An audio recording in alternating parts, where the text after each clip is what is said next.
In this video, I'll show you how to fix TikTok messages not working or not sending.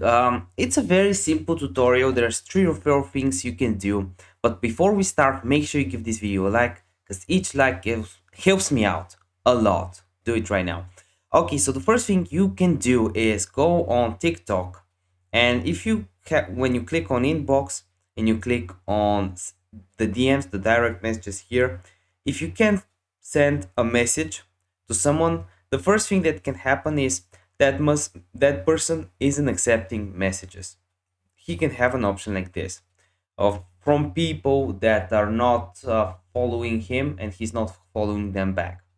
The second thing that you should do is go on me, click the 3 dots, go down below and clear cache right here.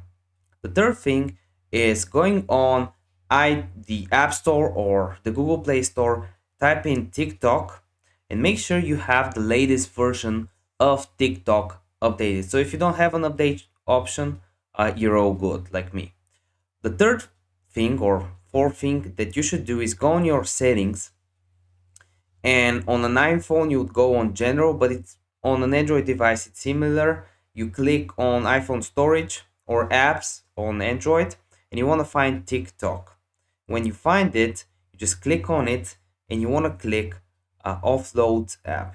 Here it is, offload app. And this should basically fix the issue. If this video helped you out, make sure you give it a like, comment any questions you have down below. I'll try to help you out. See you soon. Bye.